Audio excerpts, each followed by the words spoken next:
Hi viewers, welcome to our channel. ప్రస్తుతం మనతో పాటు ప్రముఖ పొలిటికల్ అనలిస్ట్ అండ్ ప్రొడ్యూసర్ నట్టి కుమార్ గారు ఉన్నారు. వారితో ఒకసారి మాట్లాడదాం. సార్ నమస్కారం.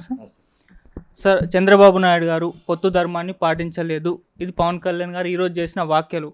అంటే తమకు చెప్పకుండా 2 స్థానాలు అనౌన్స్ చేశారు. అందుకే దానికి బదులుగా మేము కూడా వారికి చెప్పకుండా 2 స్థానాలు ప్రకటిస్తున్నామని చెప్పేసి ప్రకటించారు. అంటే ఏం జరుగుతుంది చంద్రబాబు గారికి పవన్ కళ్యాణ్ గారికి మధ్య?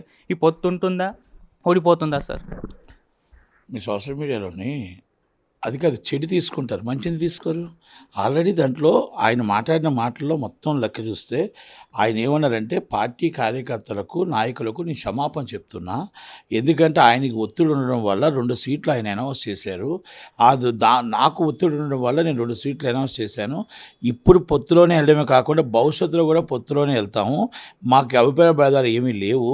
కాకపోతే ఏంటంటే పొత్తులోని అడగకుండా అనౌన్స్ చేయకుండా ఉండవలసినది ఆయన ఒత్తిడి వల్ల చేయాల్సి వచ్చింది. నా ఒత్తిడి వల్ల నేను 2 చేయాల్సి వచ్చింది. పొత్తులోనే వెళ్తున్నాము అన్నమాట చాలా కళాకంటిగా చెప్పాడు. భవిష్యత్తులో కూడా పొత్తులోనే వెళ్తాము. రేపు ఢిల్లీ వెళ్తున్నాను, రేపేనాడు ఢిల్లీ వెళ్తున్నాను, అమిత్ షా గారితో అందరితో కలిపి మళ్ళీ దాని పొత్తు ధర్మం మాట్లాడి ఒక్కసారి వాళ్ళతో కూడా డిసైడ్ చేసుకుని వస్తాను అనేది నాకు తెలిసిన స్క్రోలింగ్లో చూసిన సమాచారం. దాంట్లో ముందు తీసుకొని నాకు అన్నీ వదిలేసి ఇద్దరికి విభేదాలు ఉన్నాయి. ఆ విభేదాలు ఏముండవు. పవన్ కళ్యాణ్ గారు, చంద్రబాబు గారు కలిసే పోటీ చేస్తారు, కలిసే గవర్నమెంట్ ఫామ్ చేస్తారు, కలిసే రేపు ఫ్యూచర్ ఉంటారు. అన్నీ మొత్తం 25 ఎంపీ సీట్లు మనమే గెలుస్తున్నాం. ఇది చంద్రబాబు నాయుడు గారు, పవన్ కళ్యాణ్ గారు గెలుస్తున్నారు. రేపు 152 సీట్లలో మొత్తం total TDP government and Pawan Kalyan గవర్నమెంటే గెలుస్తుంది. ఆ ఉన్న 10 సీట్లో 9 సీట్లు శర్మిలమ్మ ఎతికెళ్ళిపోతుంది. కనుక ఆఖరికి వచ్చేది 50-60 సీట్లలో వైసీపీ డిపాజిట్లు గల్లంత అయిపోద్ది. అలాగే ఉన్న 10 సీట్లు 15 సీట్లు ఆయనకు వస్తాయి. 1. రెండోది, ఆయనకు అంత భయం లేకపోతే ఓడిపోతా అన్న భయం, ఓటమిని అంగీకరించాడు ఆయన. ఆ భయమే లేకపోతే ఈరోజు ఆంధ్రప్రదేశ్లో సీట్లు ఎందుకు మారుస్తున్నాడు?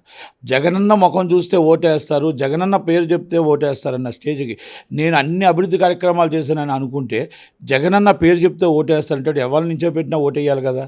మరి అందరినీ మార్పులు చేర్పులు ఎందుకు వేస్తున్నారు అంటే, లోకల్ క్యాండిడేట్ని చూసే ఓటేస్తారు, నన్ను చూసి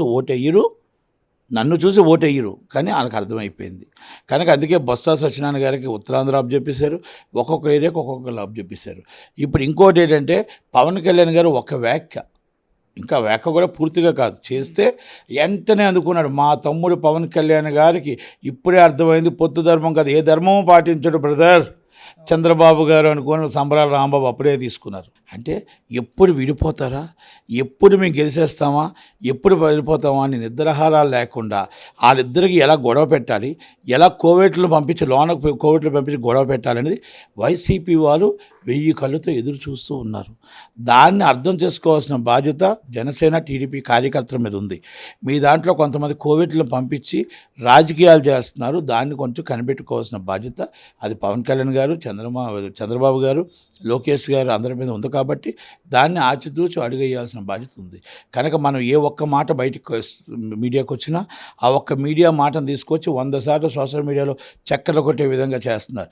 ఈరోజు ఉదయాన్నే ఒక్క మాట పొరపాటున ఆయన అన్న మాటలు కరెక్ట్గానే ఉన్నాయి. ఒక మాటకి దానికి 100 చేసి ఉదయం నుంచి సోషల్ మీడియాలో కొడుతూనే ఉన్నారు అప్పుడే పొత్తు విడిపోద్దని. ఎప్పటికీ బంధం వెడదు, అన్నదమ్ముల అనుబంధం, ఆ అనుబంధం వెడదు. పెద్ద కొడుకుగా ఆయన ఏ రోజైతే వచ్చారో అప్పుడు అలాగే కలిసి ఉంటారు. మాట ఇచ్చిన మాట తప్పని వ్యక్తి పవన్ కళ్యాణ్ గారు.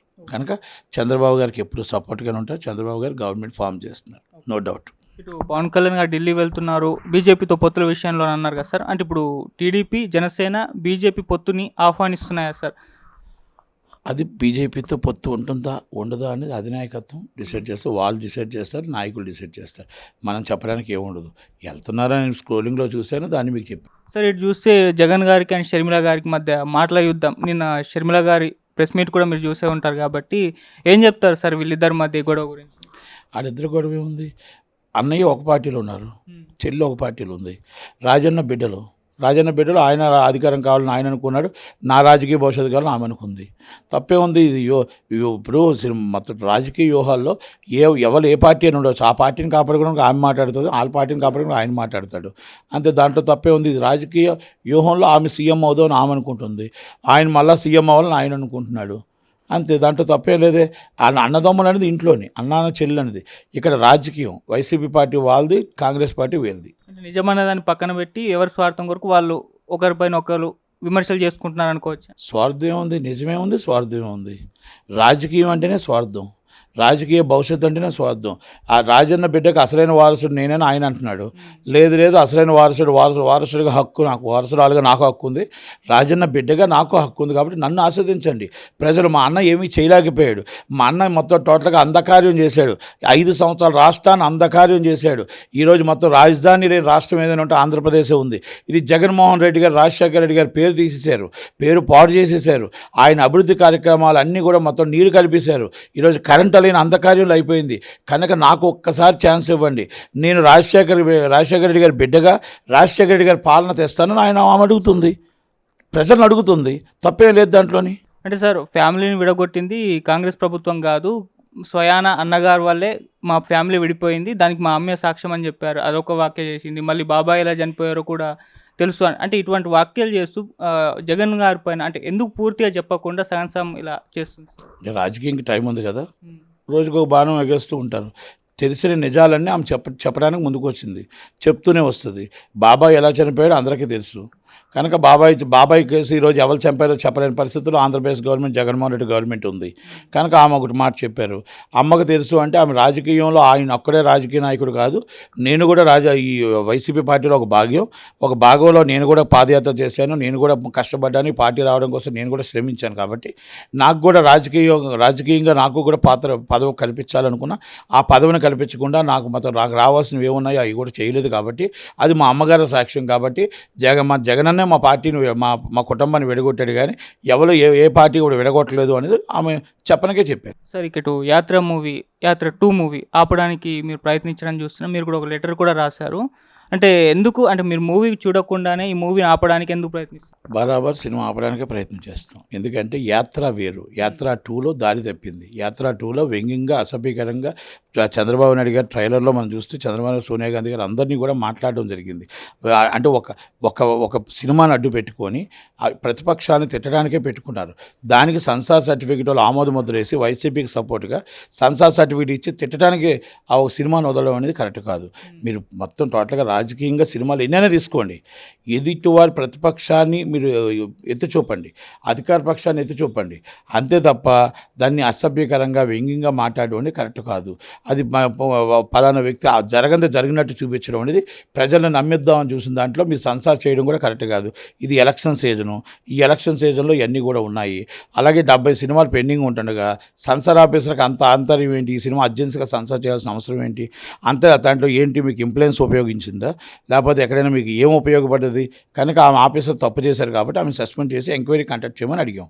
తప్పేం లేదు కదా దాంట్లో. ఒకవేళ ఆమె కండక్ట్ చేయకపోతే మేము కోర్టు ద్వారా న్యాయ పోరాటం చేస్తాం. అంటే సార్, లోకేష్ గారు ఈ సినిమా పట్ల కోర్టుకు ఎక్కడం అనేది, అంటే గతంలో చూసుకుంటే ఎన్టీ రామారావు గారి పైన కృష్ణ గారు చాలా సినిమాలు తీశారు, అయినా ఆయన చాలా స్పోర్టివ్గా తీసుకున్నారు. ఇప్పుడు ఆయన మనవడు అయి ఉండి ఈ సినిమా పట్ల కోర్టుల చుట్టూ ఎందుకు తిరుగుతున్నారు, ఎందుకు స్పోర్టివ్గా తీసుకోవట్లేదు? సినిమా రిలీజ్ అయ్యాక చూడొచ్చు కదా ఏముందో అని. మాట అండి, ఆ రోజు సోషల్ మీడియా లేదు, ఈరోజు సోషల్ మీడియా ఉంది.